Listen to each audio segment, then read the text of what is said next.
Hello दोस्तों, तो कैसे हो आप लोग। उम्मीद करता हूँ आप लोग भी अच्छे ही होंगे। आज मैं शम्स जी का इस वीडियो पर रिएक्शन देने वाला हूँ, तो बिना किसी देरी के वीडियो स्टार्ट करते हैं। मैंने इसी क्राइम तक के एपिसोड में बहुत सारी कहानियाँ सीरियल किलर की सुनाई हैं। अलग अलग सीरियल किलर की अपनी अपनी कहानियाँ हैं, अपनी अपनी सोच है। सीरियल किलर एक के बाद एक क्यों कत्ल करते हैं, कई बार तो ऐसा भी होता है उन्हें खुद ही नहीं मालूम होता कि वो क्यों कत्ल करते हैं। तो अजीब अजीब कहानियाँ भरी पड़ी हैं। लेकिन आज की जो कहानी है सीरियल किलर की, इस कत्ल के पीछे जो उसका मोटिव, जो मकसद, जो उसकी सोच है, वो बेहद अजीब थी। ये कहानी है एक ऐसी लड़की की जिसका बचपन ठीक ठाक था, लेकिन उसे लगता था कि ठीक ठाक नहीं है। कहानी है क्रांजा की। क्रांजा एक लड़की जिसका जन्म हुआ मैक्सिको में। उसके फादर एक राइटर थे, लेखक थे, लेकिन बेहद सख्त थे अपने बच्चों को लेकर। उनका ये मानना था कि बच्चे पढ़ाई लिखाई पर ध्यान दें, फालतू दोस्तों के साथ वक्त न बिताएं, और इसीलिए वो थोड़े स्ट्रिक्ट भी थे और बच्चों को ये बुरा लगता था। उसमें क्रांजा भी थी। कुछ वक्त के बाद क्रांजा के पिता मैक्सिको से शिफ्ट होकर स्पेन पहुंच जाते हैं। वहाँ स्पेन में उन्हें अच्छी जॉब मिल जाती है और वो वहीं काम कर रहे होते हैं। अब क्रांजा की भी पढ़ाई लिखाई वहीं होती है और बेहद ज़हीन पढ़ने लिखने में क्रांजा। थ्रू आउट उसने अपने स्कूल में टॉप किया। स्कूलिंग करने के बाद अब उसका कॉलेज में दाखिला हो गया। लेकिन ये था कि बड़ी होने के साथ साथ अब भी उसके पिता का बर्ताव अपने बच्चों को लेकर वैसे ही सख्त था कि दोस्तों से कम मिलना है, वक्त कम बर्बाद करना है, पढ़ाई लिखाई पर ध्यान दो, अच्छे इंसान बनो, कामयाब बनो, जो हर माँ बाप का होता है। और ये बात क्रांजा को बड़ी तकलीफ देती थी। उसे लगता था कि उसके पिता कुछ ज़्यादा ही उन लोगों के साथ सख्त है। तो ये हमेशा ये चीज़ जो है उसके जहन में रहती थी। अब वो इसके बाद कॉलेज में पहुंच गई। इत्तेफाक से कॉलेज जाने के बाद एक लड़के से उसे प्यार हो जाता है। अब जब उसे प्यार हुआ तो क्रांजा के अंदर एक शुरू से ही बच्चों को लेकर एक दूसरी भावना थी। उसे लगता था कि वो भी एक दिन माँ बने और उसके बहुत सारे बच्चे हों। अब कॉलेज में अब वो बड़ी हो गई, बालक भी हो गई और एक उसका बॉयफ्रेंड बन गया।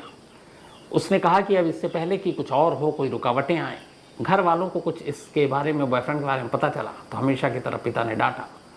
तो उसे लगा कि उसका बॉयफ्रेंड उसकी ज़िंदगी से दूर न चला जाए, इसलिए उसने आनंद फानंद में बिना घर वालों को बताए उससे सगाई कर ली, इंगेजमेंट। सगाई के बाद अब दोनों कॉलेज में पढ़ाई भी कर रहे थे, घर वालों को पता नहीं था। लेकिन थोड़ा सा वक्त बीता और इन दोनों का ब्रेकअप हो गया। क्रांजा का बॉयफ्रेंड उसे छोड़कर चला गया।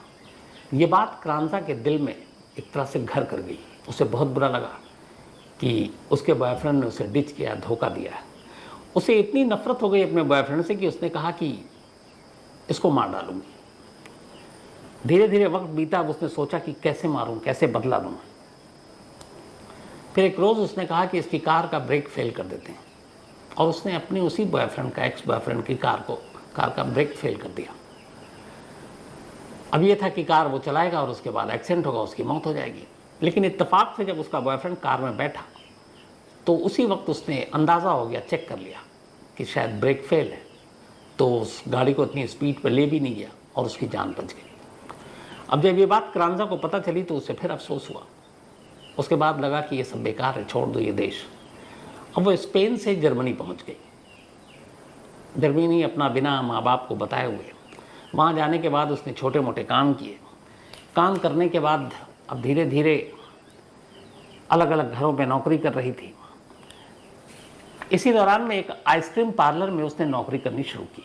जब आइसक्रीम पार्लर में उसने नौकरी करनी शुरू की तो वहीं उसकी मुलाकात एक शख्स से हुई जिसका नाम था होलगर। अब होलगर उस आइसक्रीम पार्लर में काम नहीं करता, लेकिन आकर अक्सर उस पार्लर में आसपास रहता, बैठता। इधर क्रांजा का भी कोई दोस्त था नहीं जर्मनी में। धीरे धीरे दोनों में बातचीत हुई, बातचीत आगे बढ़ी, दोनों में प्यार हो गया। प्यार होने के बाद अब क्रांजा ने कहा कि ये शख्स ठीक है, इससे शादी कर लेते हैं। हालांकि उससे उम्र में करीब 14-15 साल बड़ा था। लेकिन क्रांजा ने होलगर से शादी कर ली। शादी करने के बाद दोनों कुछ वक्त तक सब कुछ ठीक चला, लेकिन फिर झगड़ा होने लगा। तो इन लोगों ने कहा कि कुछ माहौल बदलते हैं, शायद झगड़ा ना हो। तो अब दोनों ने जर्मनी छोड़कर फैसला किया कि ऑस्ट्रिया में जाते हैं, वहीं कोई नौकरी करेंगे दोनों और वहीं अपना घर बसाएंगे। तो अब पति पत्नी यानी कि क्रांजा और होलगर ये दोनों जर्मनी छोड़ते हैं और ऑस्ट्रिया पहुंच जाते हैं। ऑस्ट्रिया के वियना में जाते हैं, थोड़े दिन इधर उधर नौकरी ढूंढते हैं। फिर ये लोग कहते हैं कि चलो जो अपनी सेविंग है उससे हम लोग चूँकि आइसक्रीम पार्लर में ये काम कर चुके थे पहले दोनों ही, तो क्रांजा आइडिया देती है कि हम लोग वियना में एक आइसक्रीम पार्लर खोल लेते हैं। पैसे थे, दोनों ने वियना में एक छोटा सा आइसक्रीम पार्लर खोल लिया। अब आइसक्रीम पार्लर खोल लिया, ज़िंदगी अब सबको ठीक ठाक चल रही थी, दुकान चल गई। लेकिन इधर क्रांजा के मन में अभी भी था कि वो माँ नहीं बन पा रही है, शादी को काफ़ी वक्त हो गया था। अब पार्लर खोलने के बाद माँ इधर बन नहीं रही है, घर में फिर से झगड़ा शुरू हो गया। इस झगड़े के दौरान में अब पति पत्नी में दूरी आ रही है। अब इसी दूरी के बीच में अचानक क्रांजा की ज़िंदगी में एक और लड़का आ जाता है। उसका नाम था मैनफ्रेड हिंटरबर्ग। अब हिंटरबर्ग जब उसकी ज़िंदगी में आता है, दोनों एक दूसरे से प्यार कर लेते हैं, फिर दोनों एक दूसरे के साथ संबंध बना लेते हैं। कुछ वक्त के बाद क्रांजा के पति को यानी कि होलगर को ये बात पता चल जाती है। जब ये बात पता चल जाती है तो दोनों पति पत्नी में झगड़ा होता है। फिर डिसाइड होता है कि हम दोनों अलग हो जाएंगे, डिवोर्स लेंगे। दोनों पति पत्नी तलाक ले लेते हैं। लेकिन तलाक लेने के बावजूद दोनों रहते एक घर में। उसकी वजह ये थी कि आइसक्रीम पार्लर दोनों के नाम पर था, दोनों ने बराबर पैसे लगाए थे।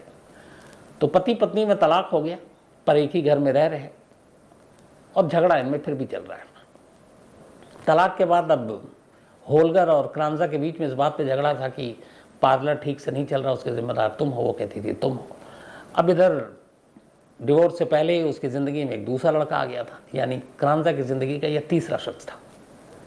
अब वो उससे मिलती जुलती, उसके साथ वक्त बिताती। ये सब कुछ चल रहा था कि इसी दौरान में 2008 में एक रोज़ उसके एक्स हस्बैंड होलगर के साथ घर में लड़ाई होती है इसी आइसक्रीम पार्लर को लेकर। अच्छा, इससे पहले होलगर को एक शौक था शूटिंग का। वो खाली वक्त में जाता और शूटिंग रेंज में वो गोलियां चलाना, शूटिंग रेंज में जो सीखते हैं, तो कई बार उसके साथ क्रांजा भी जाती और वो भी सीखती। तो ये अक्सर शौक था। इनके पास घर में पिस्टल भी थी, लाइसेंसी। 2008 में आइसक्रीम पार्लर को लेकर अब दोनों में झगड़ा हो रहा है। इधर क्रांजा की ज़िंदगी में एक नया नौजवान हिंटरबर्ग आया हुआ है। उस झगड़े के दौरान अचानक गुस्से में क्रांजा जो है दूसरे कमरे में जाती है, पिस्टल उठाती है और सीधे आती है और अपने एक हस्बैंड होलगर के सर में एक के बाद एक 3 गोली मारती है। होलगर की मौके पर ही मौत हो जाती है।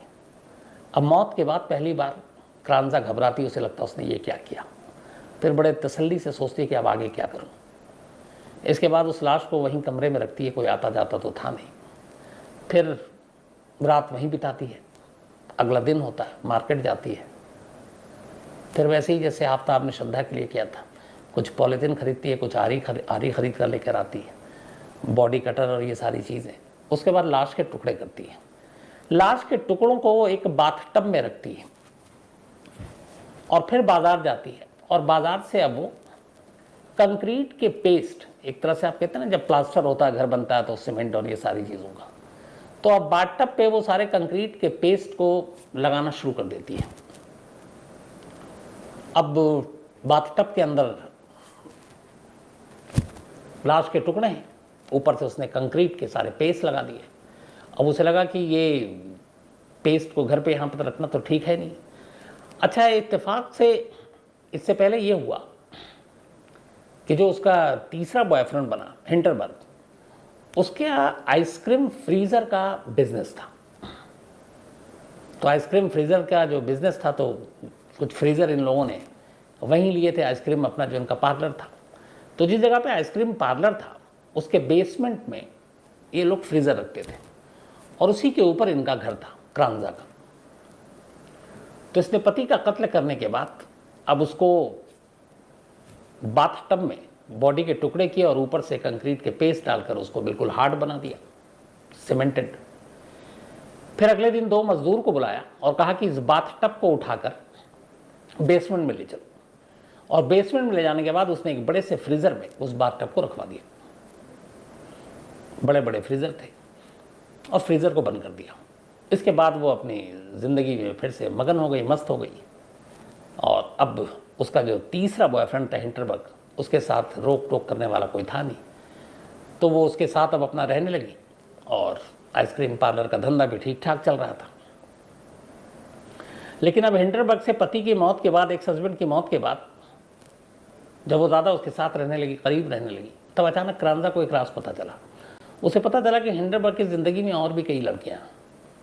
ये बात उसे बहुत बुरी लगी, बड़ा गुस्सा आया। उसने कहा कि इसके चक्कर में, अच्छा, उसने अपने हिंडरबर्ग को रिझाने के लिए प्लास्टिक सर्जरी, अपने नोज़ और बाकी चीज़ों को भी किए, काफ़ी पैसे खर्च किए ताकि वो सिर्फ उसी का होकर रहे।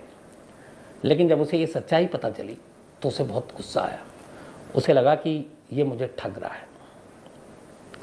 और इसी के बाद फिर 2008 में, पहले मर्डर के 3 महीने के बाद, एक रात जब हिंडरबर्ग सो रहा था, इसने फिर पिस्टल निकाली और उसके सर पे 3 गोली मारी। अब हिंडरबर्ग की भी मौत हो गई। मौत के बाद उसने पहला तरीका अपनाया, लाश के टुकड़े किए, बाथटब में रखा और फिर कंक्रीट के पेस्ट से उसको बिल्कुल साबुत बना दिया, पथरीला। और फिर मजदूर बुलाया, मजदूर को बुलाकर कहा कि नीचे बेसमेंट में रख दो, और बेसमेंट में ले जाकर फ्रीज़र में डाल दिया। 3 महीने के अंदर 2 लाश, दोनों फ्रीज़र में, ऊपर आइसक्रीम पार्लर। अब वो जो बेसमेंट था, वो बेसमेंट ऐसा था कि उसमें और भी दुकानों के फ्रीज़र रखे हुए थे, तो जिसके जरिए लोग अपना अपना काम करते थे। और बेसमेंट ऐसा था कि कॉमन था, कोई भी उसमें आ जा सकता था। लेकिन जब दूसरी लाश रखी तब क्रांजा ने उस बेसमेंट में अपना ताला लगा दिया और उसको एक तरह से पर्सनल बना लिया। कुछ दिन हो चुके थे, 2 कत्ल के बाद अचानक क्रांजा की ज़िंदगी में एक चौथा नौजवान आता है। पहला कॉलेज का बॉयफ्रेंड था, दूसरा जिससे उसने शादी की, तीसरा जिसके साथ उसका अफेयर था, उसने उसको मार डाला। अब इन 2 कत्ल के बाद एक चौथा आता है जिसका नाम है रोनाल्ड। रोनाल्ड उसकी ज़िंदगी में आता है, दोनों बातचीत करते हैं। रोनाल्ड से भी उसे प्यार हो जाता है। रोनाल्ड और क्रांजा दोनों अब शादी कर लेते हैं। तो ये उसकी ज़िंदगी की दूसरी शादी थी, 2 अफेयर, दूसरी शादी, सब कुछ ठीक चल रहा था। इस दूसरी शादी के बाद क्रांजा को दुनिया की सबसे बड़ी खुशी मिलती है। जो सपना था उसका माँ बनने का, वो पूरा हुआ, वो प्रेग्नेंट हो गई। और अब उसने तय किया कि वो अपनी पूरी ज़िंदगी बड़ी शांति से गुजारेगी। जो उसने पहले किया वो राज रहे, तो फिर ऐसा कुछ नहीं करेगी। लेकिन ऐसा हुआ नहीं। दरअसल होता ऐसा है कि रोनाल्ड की ज़िंदगी में आने के बाद क्रांजा जब प्रेग्नेंट हो गई, उसके कुछ ही वक्त के बाद एक रोज़ जिस जगह पर आइसक्रीम पार्लर था क्रांजा का, उसके बराबर की शॉप के कुछ पानी के पाइप में प्रॉब्लम आ गई। तो जब पानी के पाइप में प्रॉब्लम आई तो उस दुकानदार ने प्लम्बर को बुलाया और उससे कहा चेक करो। तो पाइप चेक करते हुए वो पाइप जो जा रही थी उस बेसमेंट तक जा रही थी, जो आइसक्रीम पार्लर के नीचे थी और जहां तमाम फ्रीजर रखे हुए थे। प्लम्बर वहां पहुंचा तो देखा पहले तो ताला लगा हुआ, फिर बड़ी हैरत हुई। फिर क्रांजा से चाबी मांगी गई, उसने चाबी दी। प्लम्बर अंदर गया, उसने सारे पाइप चेक किए। पाइप चेक करने के दौरान अचानक उसकी नज़र देख पड़ी एक फ्रीज़र पर। अब उसने कहा कि ये आइसक्रीम पार्लर है, काम भी कर ही रहा है, तो कई बार ऐसा होता है कि शायद इसमें भी कुछ आइसक्रीम पड़ा हो। उसने एक फ्रीज़र खोल डाला। जैसे ही खोला, उस जमी हुई चीज़ों के बीच एक इंसानी पैर उसको नज़र आया। जैसे ही वो पैर देखा, बदहवास भागता है, शोर मचाता है। जिस मालिक के लिए वो आया था वो लोग पहुंच जाते हैं। इसके बाद फ्रीज़र के अंदर एक इंसानी पैर को देखकर समझ जाते हैं मामला गड़बड़ है। फ़ौरन पुलिस को इन्फॉर्म किया जाता है। पुलिस आती है, फ्रीज़र को निकाला जाता है। 2 बाथटब निकलते हैं, उनमें तमाम जमे हुए इंसानी अलग अलग लाश के टुकड़े मिलते हैं और पता चलता है कि ये दोनों फ्रीज़र जो है ये क्रांजा के हैं। क्रांजा को मौके पर ही गिरफ्तार कर लिया जाता है। इसके बाद उससे पूछताछ होती है। जब पूछताछ होती है तो फिर पता चलता है कि इस दौरान में क्रांजा का जो एक्स हस्बैंड था, जिससे डिवोर्स हो गया, वो गायब था। तो उसके दोस्त भी ढूंढ रहे थे और जो दूसरा है कि वो भी गुम था, उसके घर वाले भी ढूंढ रहे थे। तो फिर कुछ चीज़ों से पता चल गया कि ये दोनों लाशें किसकी हैं और क्रांजा ने फिर एक्सेप्ट कर लिया कि हाँ, उसने ये दोनों कत्ल किए। इसके बाद मुकदमा चला। 2010 में क्रांजा को अदालत ने उम्र कैद की सज़ा सुनाई। हालांकि मौत की भी सज़ा थी, लेकिन कहा गया कि, और उसको ये कहा गया कि उसका मानसिक हालत ठीक नहीं है। इस दौरान में जब ये फैसला आया, उससे पहले जब ट्रायल शुरू हुआ, तो गिरफ्तारी के कुछ महीने के बाद ही क्रांजा ने जेल में एक बेटे को जन्म दिया। अदालत ने उसके बेटे को उसके पति रोनेल्ड के कब्जे में दे दिया, हवाले कर दिया, और क्रांजा ने भी इस पर कोई एतराज़ नहीं जताया, तो अपने बाप के पास पहुंच गया। इसके बाद उम्र कैद की सज़ा दी गई। 2012 तक वो उस जेल में रही जो महिलाओं के लिए होती है, लेकिन फिर उसके जेल के अंदर कुछ बर्ताव ऐसे थे कि वहाँ के जेल के प्रशासन जो है उनको डर लगने लगा। उन्हें लगा कि ये है तो महिला, लेकिन इस पर शायद मर्द भी काबू ना पाए, और ये जब वायलेंट होती है तो इसकी वजह से बाकी कैदियों को ख़तरा हो गया। इसके बाद एक कमेटी बैठी, फिर अदालत के पास मामला गया, और ऑस्ट्रिया की हिस्ट्री में पहली बार ऐसा हुआ कि 2012 में क्रांजा को महिलाओं की जेल से निकालकर एक पुरुष की जेल में भेजा गया और पुरुष की जेल में रखा गया। क्यों? उनकी सोच थी कि बाकी वहाँ पे महिलाओं को ख़तरा है इसकी वजह से। तो 2012 में क्रांजा का नाम फिर से सुर्खियों में इसीलिए आया था कि ये वियना की हिस्ट्री में पहली बार था जब किसी महिला को किसी पुरुष जेल में भेजा गया। आखिरी खबर आने तक क्रांजा वियना की उसी जेल में उम्र कैद की अपनी सज़ा काट रही। तो ये थी कहानी। तो दोस्तों, वीडियो तो आपको अच्छी लगी ही होगी, क्योंकि शम्स जी की हर एक वीडियो अच्छी ही होती है। इसी तरह और भी वीडियो देखने के लिए आप हमारे चैनल को सब्सक्राइब भी कर सकते हैं। धन्यवाद।